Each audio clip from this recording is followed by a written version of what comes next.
you are gonna see some cool ass shit. Yeah, you don't want 2 Flavor Flays. Heart transplants, brain surgeries. I've seen it all. Dude, that's fucking dope. Walk up and just get it, whatever it is. Yeah, brother. I'm trying not to laugh, bro, but Josh is fucking killing me. Well, guess what Navy SEALs do, motherfucker? They communicate and they're on the same fucking page. Whoa.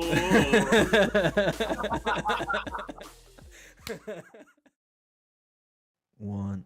We're live. Welcome everybody to the Happy Hoodlums podcast. It's your host Zach and Kemp. We're in this bitch.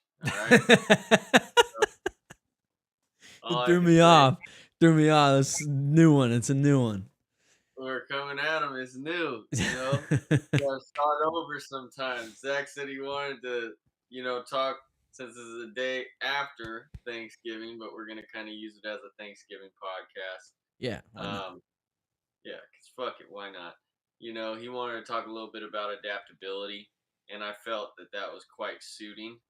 It seems to be a running theme on this podcast as we kind of delve into personal development, but it's kind of never been more relevant. So we're going to start off there. We definitely had an unorthodox Thanksgiving conversation about aliens and all kinds of stuff yesterday. Oh, yeah. So that's why we took a little bit longer to just live in that moment and, appreciate everybody that we had with us, eat some good food, and decide to do Thanksgiving's podcast today. Yep. On Black Friday. Boom. And the reason I brought up like that whole the adaptability thing, it works because one, we rescheduled the podcast for today unexpectedly, right? Because we had initially been like, if we get done with dinner in time, we'll do the podcast, and it kind of didn't happen. But also because this morning I was laying in bed, and we've talked about it a lot on the podcast in terms of like my vision and shit. Mm-hmm. And I was laying in bed this morning and I was thinking to myself about what types of jobs could I do while being legally blind and potentially completely blind, because that future is a possibility. And so I started thinking about it, and I was like, trying to figure out what it could be, and I'm starting to have a little bit more of an open mind to moving in different directions than what I had originally planned and even what my current plan is. And so not only like being inspired by you in terms of that, because you have a weird uncanny ability to like change directions and like fully dive into it, and I want that ability, and I'm gonna be teaching myself how to fucking do that, because I'm not good at starting over on shit, and I have a hard time like fully committing to things, and so in terms of adaptability, I think that's something that I lack. I can be adaptable in terms of like when in a situation, like if I'm like on a set, right? If we're on a film set, I can be adaptable in terms of like, okay, how we do things and how to adapt to a situation. But in terms of like my routine or my I guess that's the biggest thing. My routine is something that I don't really like to change that much.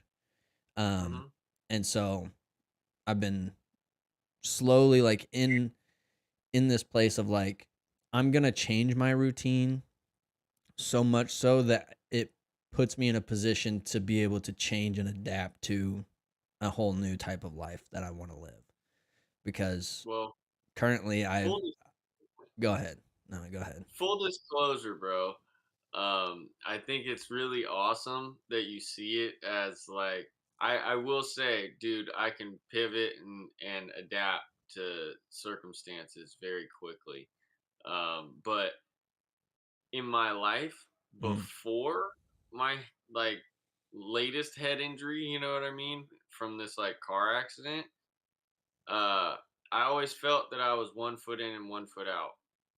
That's how And I the feel only all the time. yeah, the only thing that like and where I can say that truly broke for me, um, outside of like random bursts of anger, you know, Yeah. there's like passionate moments where you be and for me it was in my younger years and in my past, it was mostly like anger, like when I'd haul off and just like put hands on somebody and then be like, ah shit. You know, like that's an all in kind of moment, right? Mhm. But other than that, you know, I always kind of had that 1 foot in, 1 foot out like mentality.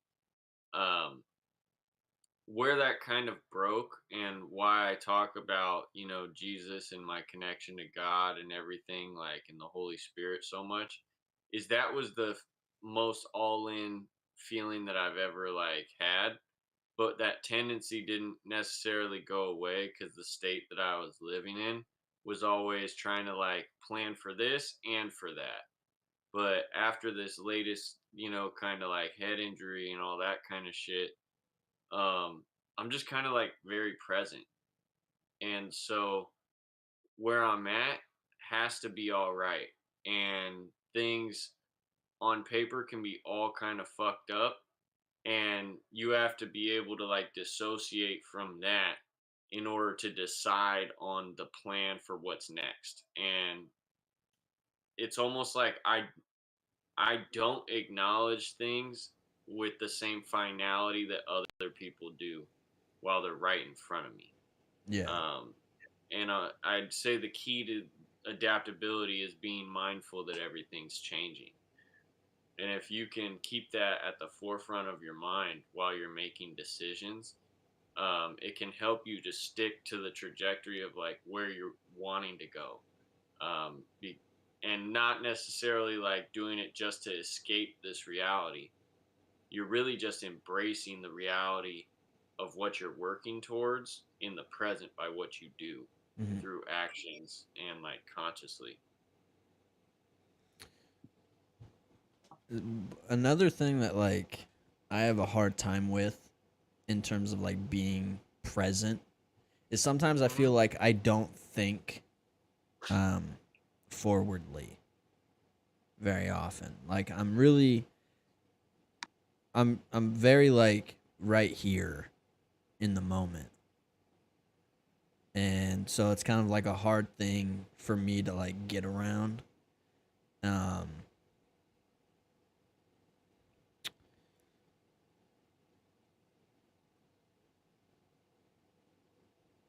and so when I'm trying to basically rewrite my entire brain in terms of like uh thinking in different ways and thinking in a way that's going to actually move me forward, because for the longest time I never thought about changing career paths. There was always film and video or personal training. It was one of those two always. And Hmm. um at first with like my vision, I was perfectly okay with doing film and video stuff with the way that my eyes progressed or Yeah. degressed. Um and so but as it's gotten worse and worse, I've been like, okay, well, it's that's kind of a hard thing to do unless I'm editing and only editing.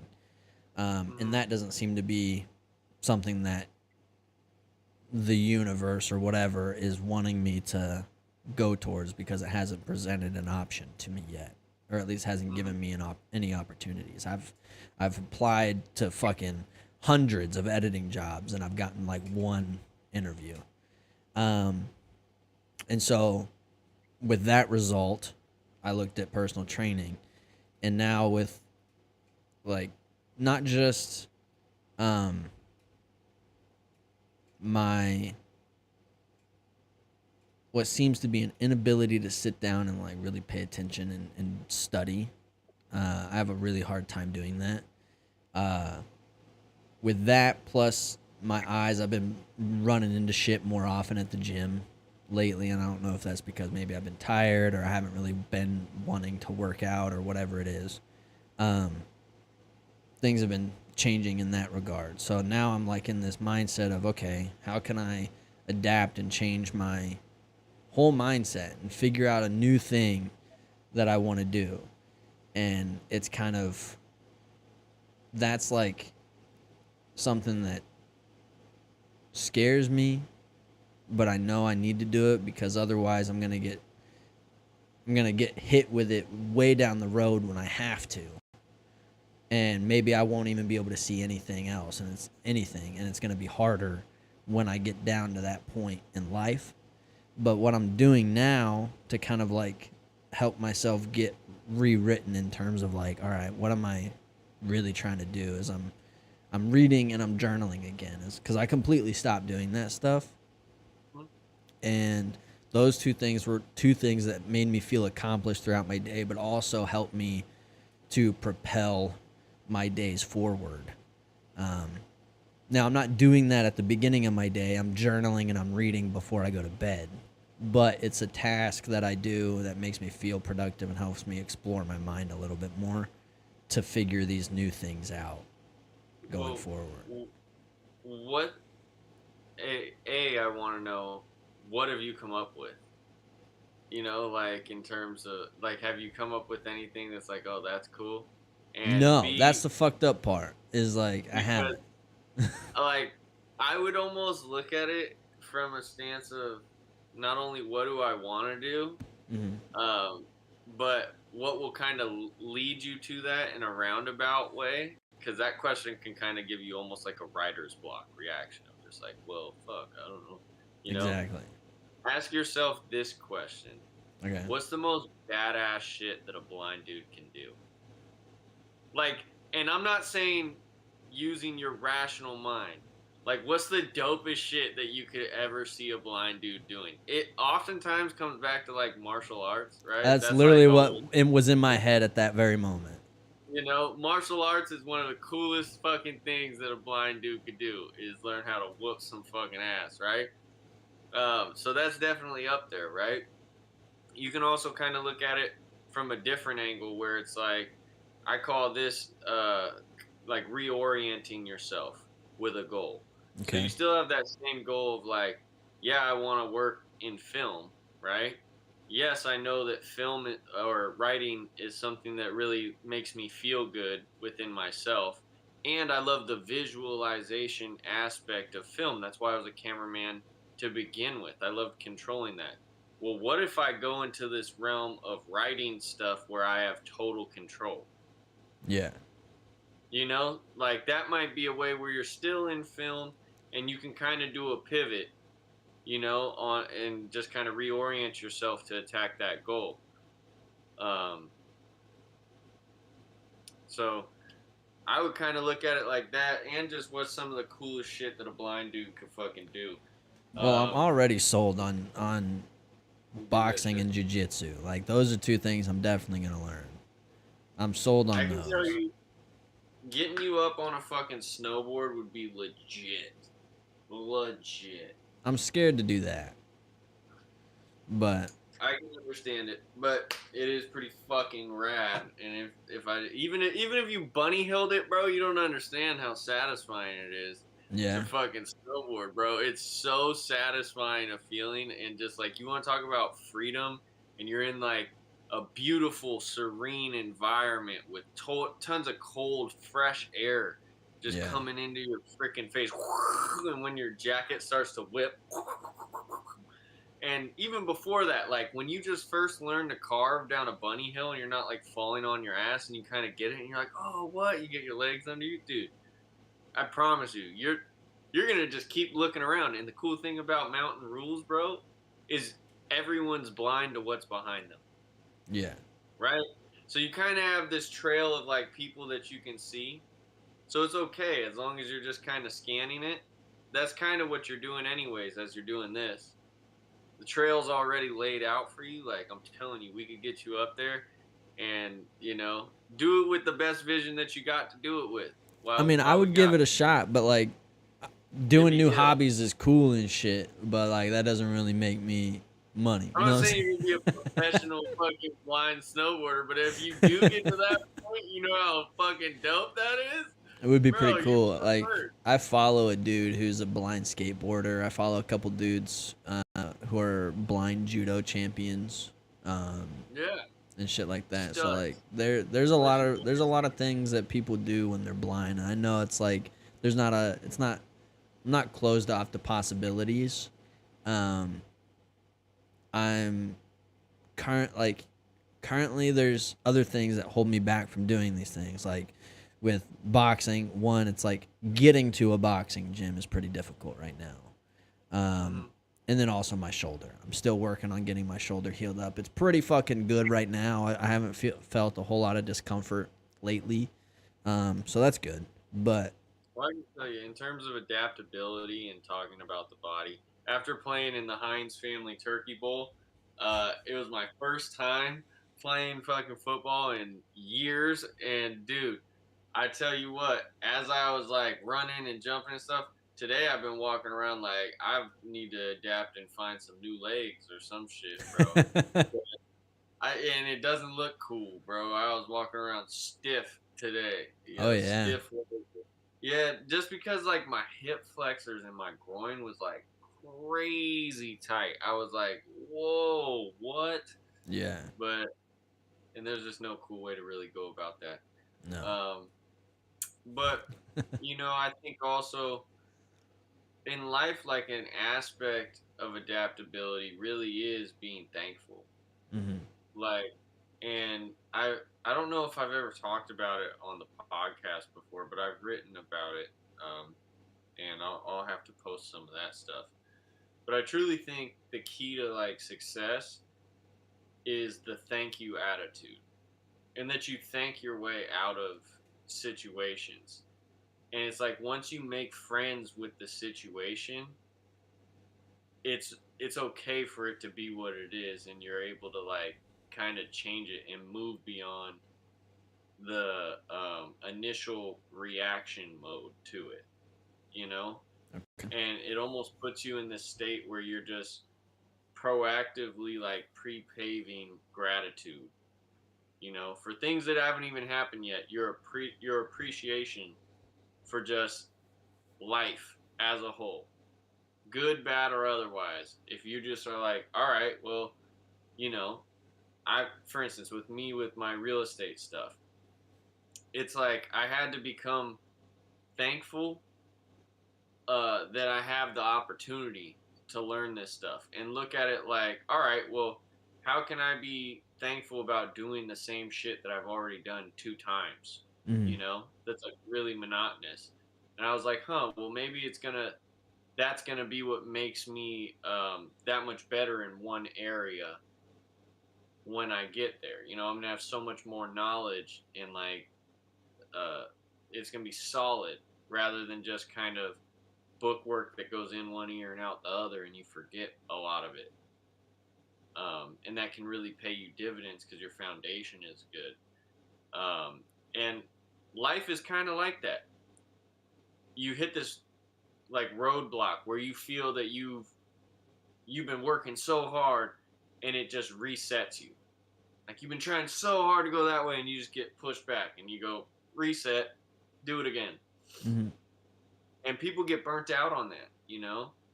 But if you really take that like thank you attitude, like thank you for this opportunity to get better, you know, it can really change the way that a situation puts you in a reactive state. Because really, I'm just like, no matter what's coming, I'm already grateful for it. I know this shit right here is preparing me for better, Mm-hmm. you know? And better doesn't necessarily mean easier. That's No. another thing to consider. Um, like in what you ask for, sometimes it's presented opposite of how you would expect because you're just looking at the reward, but the process that's required to get you that reward might be the inverse of what you're actually asking. So you might be asking like for more, whether it's faith or like say patience, right? Mm-hmm. And here comes somebody that is very difficult, or a situation that's difficult. Why? Because that's cultivating that characteristic of patience within you. You know, if you're asking for like courage, you might have something presented to you that requires you to be courageous, which means, you have to be brave in the face of fear, you know, and not just once, but consistently. Yeah.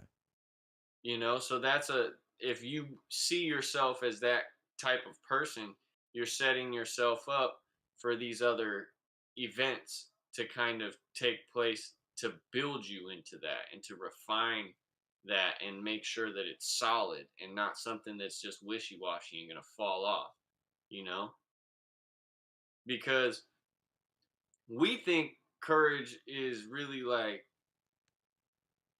difficult at a base level. Now imagine being courageous when the stakes seem so much higher, you know? When you have acquired everything, be it in, just financial, or maybe financially and fame wise, right? You have people that look up to you. Now how do you conduct yourself? Right? Imagine if you couldn't do it when no one was looking at you. Now all the eyes are on you, judging and scrutinizing what you're going to do. How are you going to act? That's why we look at people like Dr. Maya Angelou. You know, that's why we look at people like Martin Luther King.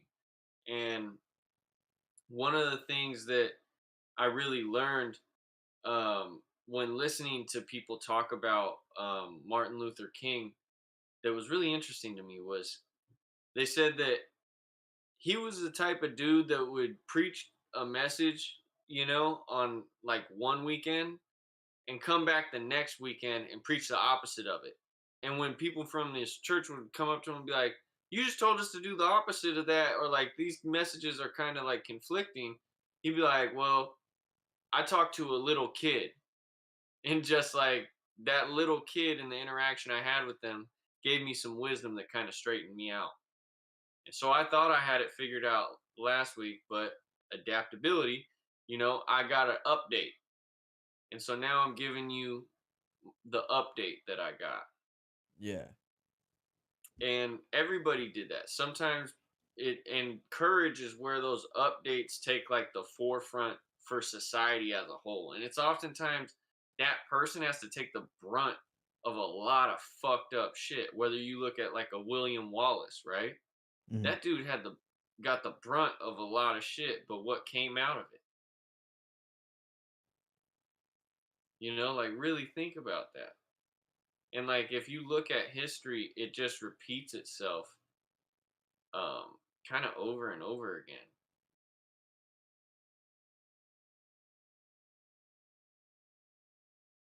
And the people that seem to have it like easily handed to them, like say like people that claim to be like gurus or whatever, Mhm. right? And they get a huge following and people are giving them stuff. Oftentimes they don't necessarily seem so appreciative of the stuff that they're given, and there winds up to be this like this darker thing, and that's where like cults come from and stuff like that. There was this I forget his name, but there was a documentary made about him. He was like a yogi, and he Yeah, the Rajneesh, yeah, the Rajneesh, I think. the And like Bhagwan. a bunch of shit came out about him afterwards. Mhm. A lot of people had a lot to say, like a lot of good shit to say, and then when he blew up, all these other bad things started coming out about him, and so it's like it kind of does make sense. It's like kind of not necessarily fake gurus, but like even gurus, it can go to their heads type shit. I just think if you look at it in terms of energy, right?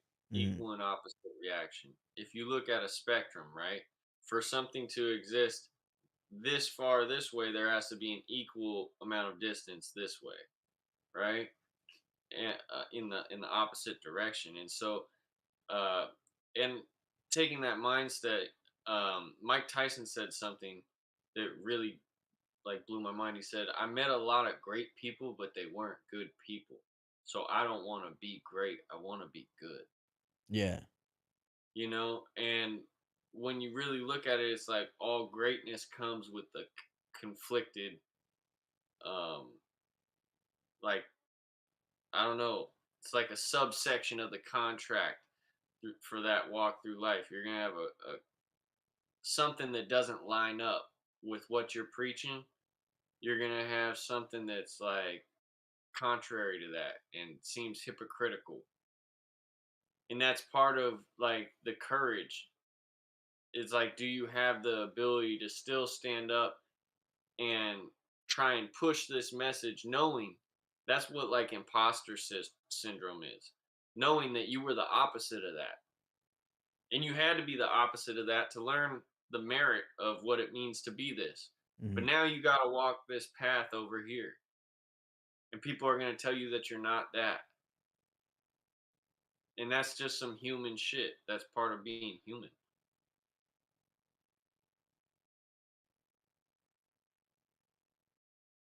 And that's why like self mastery is like overcoming your humanity and just being like, look, I've consciously changed from that to this, you know? And I'm sorry for anyone that I hurt along the way of me discovering myself within that. But for that, I'm going to try and take as bad as that ripple was and make up for it with this good tsunami over here, you know? Yeah. That's my take on it, at least. A little off topic, but kind of on Mhm. topic. With the Mike Tyson thing, he was there's a quote that stuck with me. Now, I've made it obvious that I'm not super religious, but this quote still stuck with me because it makes sense. Um, he was talking with Francis Ngannou about like the fame that he's gotten and things like that. And I think we've talked about this quote before, but um, he said essentially like when you reach that level of fame, you're one of God's favorites, but that also makes you one of the devil's favorites too. And so he said, leave with the person who brought you to the dance. Um, and so it's like if you want to be a good person, that's essentially what you have to do.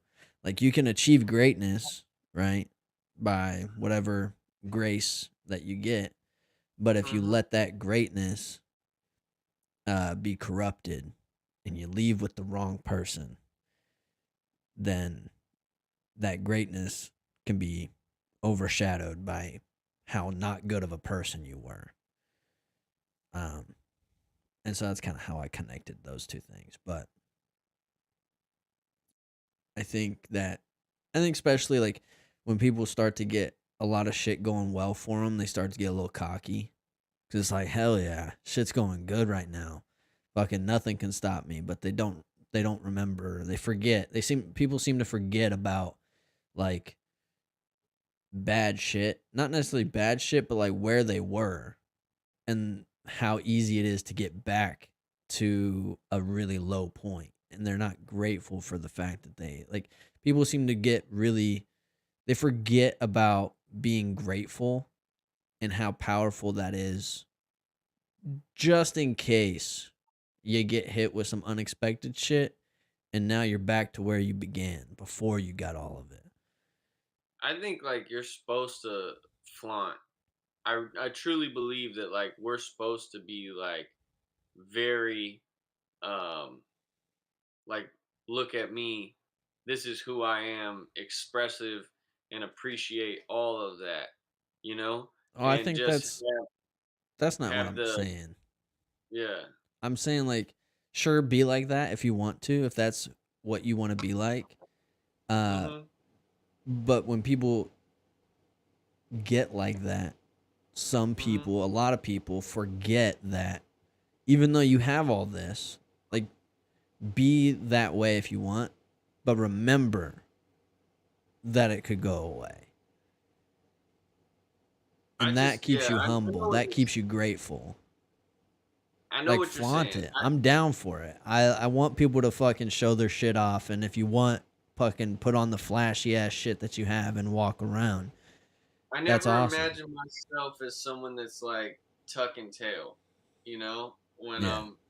when I'm envisioning the me that I want to be on, like, you know, full blown fucking, I guess what you would say like cocky mode, but like, uh, I really see it more as like secure, like in a full state of like security.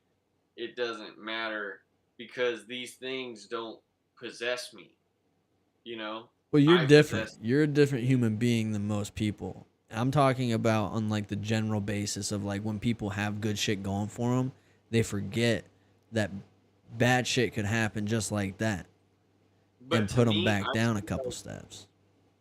I see it as like, don't fuck up the benchmark of like where you're aiming.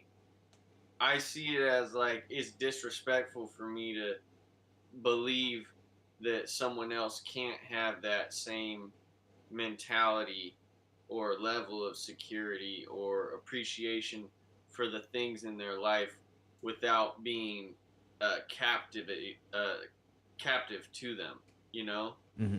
uh, because I don't know, man. I've When you've gone without, you also understand why it's like people could be like, oh, like money's bad. Not having money is worse, motherfucker. I can tell you that right now. Yeah, and what I'm saying is you understand that. And so when you have money, you're going to be way more grateful for it. But the people who I'm talking mostly about the people who forget what it's like to not have money when they have money and they let it go to their head. And then when they fall hard. Rather than someone like you who's like, "Oh, I've been here before. I can Well, get some back shit, there." it's, I guess what you gotta remember is some shit can't be bought. You know, like at the end of the day, everything must be earned, and it all has its price. That I means don't give a everything can fuck. be bought. I don't mean what it is. Yeah, but you can't pay for everything with It's all currency. different currency. There's different Yeah, currencies for everything. You can't pay some things you can't pay for it with a dollar. Some things and it's sweat or energy or mental thought. And yeah, yeah. and then the next level is knowing that things are all given. Like everyone's afforded everything, and we come here to learn how to create what we want, you know, Mhm. and use that energy to bring it out, and that it's a conscious energy. That's why your feelings matter. Is that there's a conscious reason why you feel a way about something. And that's when people talk about the mind and the heart kind of meeting. And there's a level of like maturity with that. It's also why the reasoning mind can't make sense out of everything. There's some things that you can't just like think your way out of. But if you go back to that place where you feel, you get the context of the thought that's being presented to you, the thought that you're observing and kind of focusing as it passes through the lens of your mind.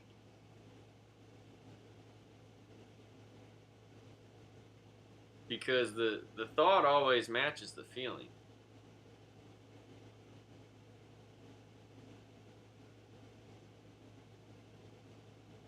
Did that make sense?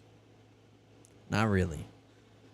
Well, any motherfucker that got that shit, you're on to something. I'm gonna turn my air conditioner off, but I'm listening. Well, dude, it's kind of like radio stations, Okay. and when your emotions are on feel good FM, the thoughts that come across your mind that resonate with that are good feeling thoughts. Yeah. You know what I mean? The thought always matches the feeling.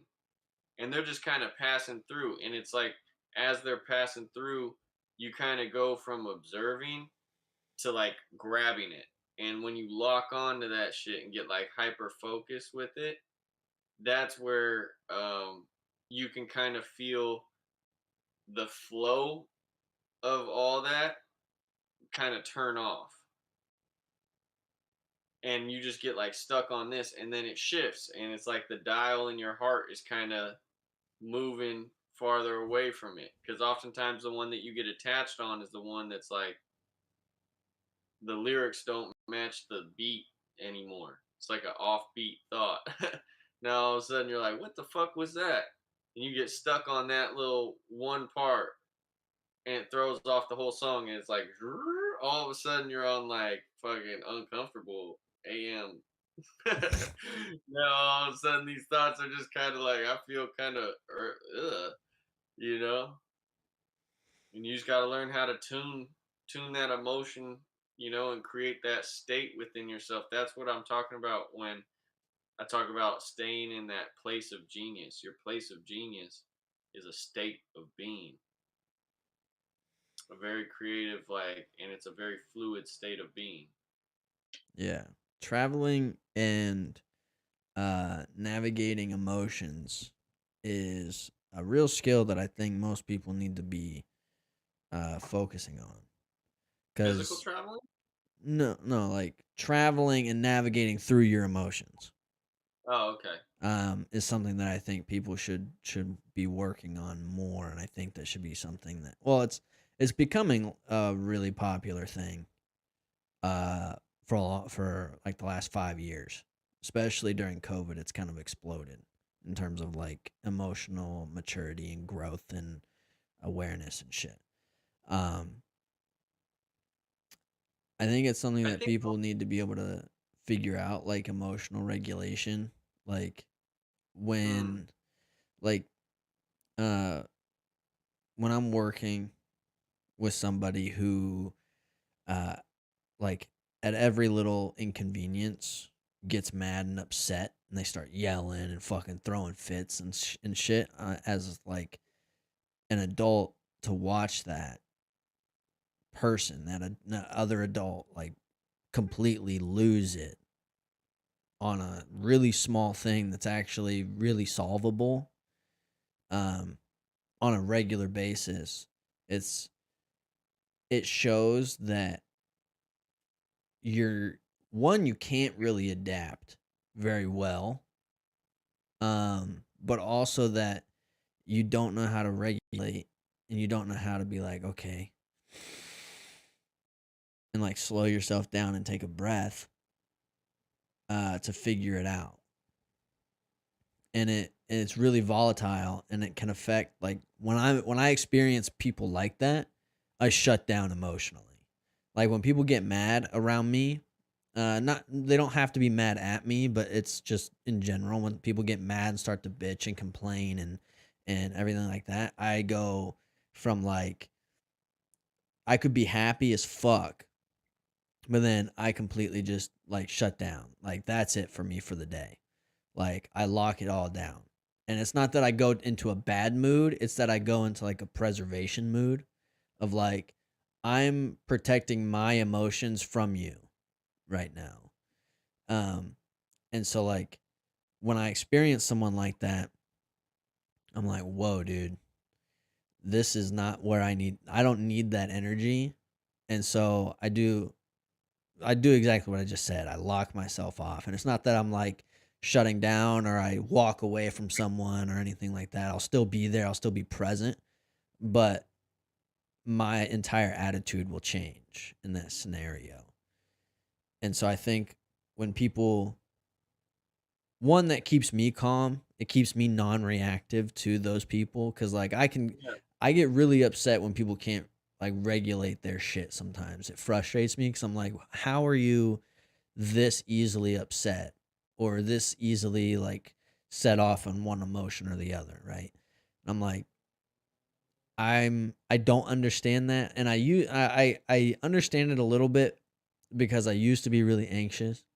Um, but to like a lot of people accept that of like, oh, I just have a short fuse and they accept that. Or some people like I have anxiety and they accept that. Or um I just have road rage and they accept that. And it's like,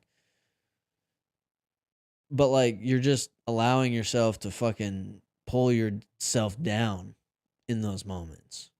And it's like those constant backward steps emotionally are like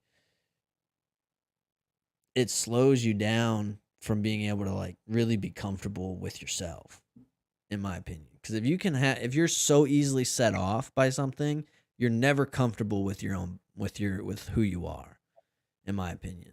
I think that I that's think where I'm trying to get, essentially. If you can't regulate your emotions, you're not yet comfortable with who you are emotionally and mentally and maybe even physically. Who knows? I think about, and that's a really powerful thing that you just said, like skill wise, to be able to kind of do that. And I think it's natural. Um, I think about emotions kind of like neighborhoods, and Okay. it's like there's certain places that I just don't want to go, and I'm okay that that place exists, you know. And sometimes you got to drive through that bad neighborhood to get to like a good neighborhood Hmm. at times, but like the kind of like mastery is I don't go there anymore. I stay here. And Yeah. if I need to get somewhere, I can kind of navigate around it a little bit so I can minimize my time in a state that I don't want to surround myself with that, Yeah. you And know? for like for people listening, we're not saying don't have feelings because that's a normal thing. It's a natural thing to sometimes like be angry, right? But don't let yourself get trapped in those feelings and don't actively look for to feel bad about shit.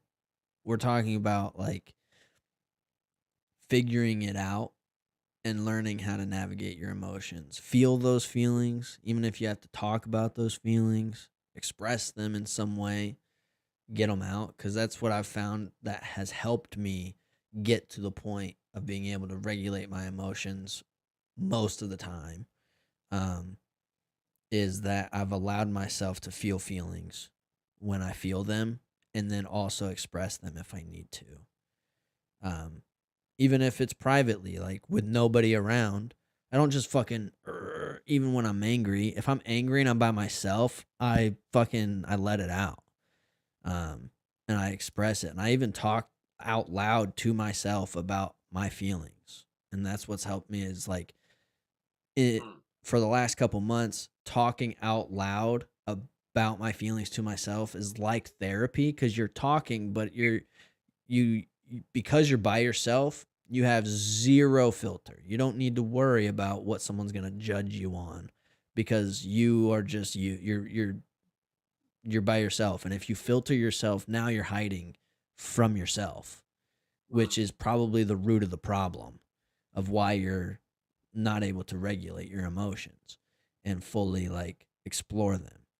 And so huh, when I started really talking to myself unfiltered, I was able to like not only find holes in the way that I think, but I'm like when you hear your own ideas out loud, um, and you have to put them into words, there's a different effect that it has on your brain because you start to see, you become like detached when you start talking about it, and you start to be like, wait, holy shit, I could have done this or that.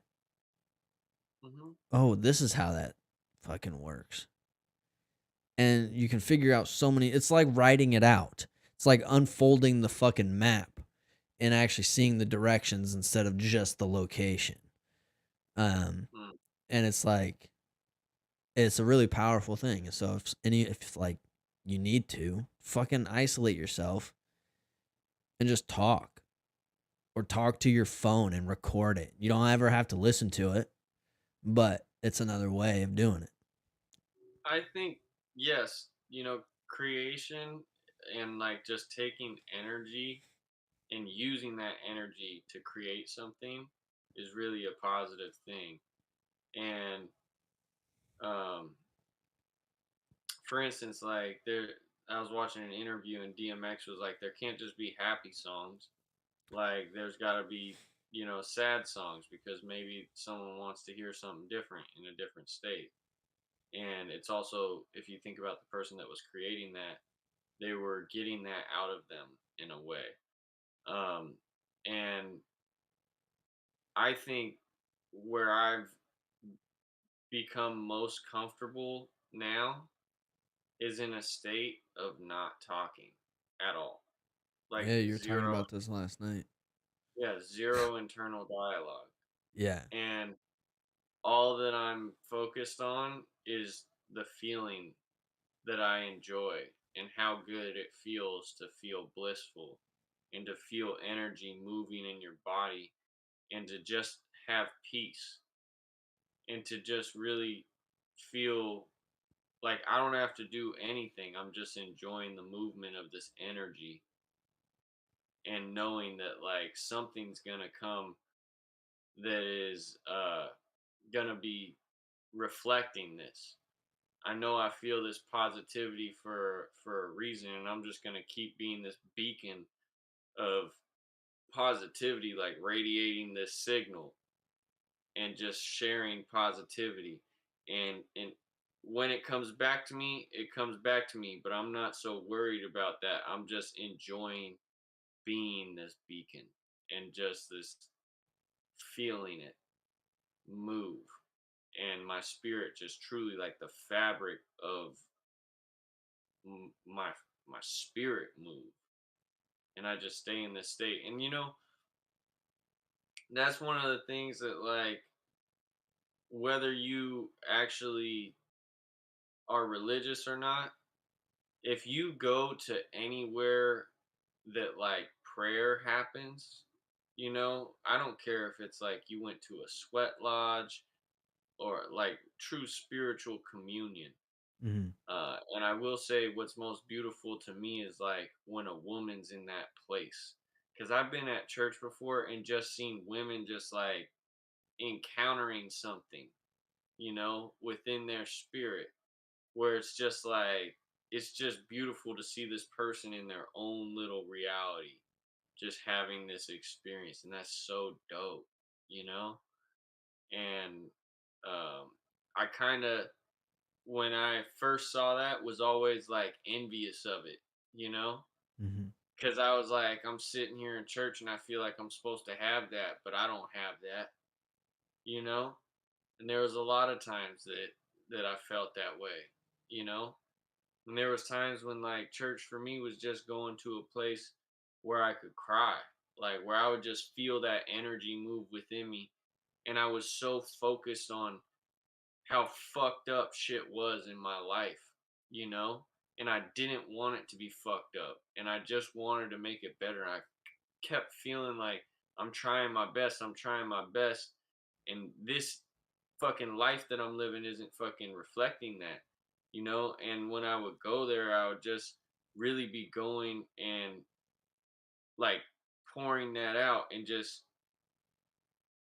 it was that I was having this feeling inside of me as I'm saying that everything's all right. And it's not just all right, like it's beautiful and it's perfectly fine and it's actually like don't worry, I got you. Like the shit is changing, like it's not forever. Like this is real. What's in here is real. Like don't buy into that fake ass shit. That's just part 1 of this, play. By the time you get to the end, and you just got to keep going. Like it's just stay here. Just stay here. That's too much. If you just stay here, it'll all be all right. Just take this moment to yourself, to get away from it all. And that's like a skill that we're really not taught to cultivate is going into that state where you're away from all of that. And I'm so in here that that doesn't even exist to me right now. And learning how to walk around in that place with that feeling, with that kind of love, and then um, share it through many different means, you know? And whether it's you creating a song or writing a piece that you're going to share on an Instagram post or a YouTube post, or you see somebody and you just say something to them because you can recognize the state that they're in and know that that's just temporary. They're getting out of that. I've been there too. And even if I'm there with you, it's okay. We're here together. You know, everything's all right. Whatever it is that you do, that you contribute, like that's super powerful. That's what you're supposed to do. Um that's courageous, you know? And it's beautiful and it's okay. It's like it's being okay with being naked. You know, it's authentic. And I feel like that's what a lot of people, especially with the advent of social media and like competitive uh nature in society, you know, as they push that like divisive narrative on us, it's like that's what people are trying to get to. And it's literally so natural and so easy, um but we're not taught to figure it out because we're trying to use these outside means to validate something that's just an internal state. And if you just can let go of all that and just cultivate an internal state, that's your place of genius. That's where I can walk by somebody and recognize what they're going through. You know, I can walk through this world and not have to speak about every single thing that I'm seeing and have a constant thought stream going through my head. I can just be at peace. Like, people don't know how fucking valuable that is to just move in a peaceful state. And it takes going through absolute chaos. And you know, I just want to say this for everyone that might not get the chance to have it said. Bro, there's people that have been to prison and made horrible mistakes and done horrible things in their life that, you know, might still be stuck in prison for life that overcome that shit. The type of person that can sit there, you know, and read a book and someone's like getting stabbed or a fight breaks out and they don't even look away. You know, they're just in that state. They didn't let it break their peace. They value their peace that much. You know, and I've seen that, like, rest in peace to Jalen, my brother Jalen. I remember we used to be wild as fuck. And I would go over and visit my homies on the block, and it would be like literally people wrestling all around him. He'd be on the bed reading anime, you know, like reading an anime comic book or a Kindle, you know, and kids jumping, people screaming, all types of shit. And I was like, dude, how the fuck can he even focus right now? But it was that peace. He just found his peace within the chaos, you know? And that's super valuable. Talking about adaptability, that's like the pinnacle of it right there. Where you don't have to go somewhere quiet to meditate. You're just in a state that's just wonderful.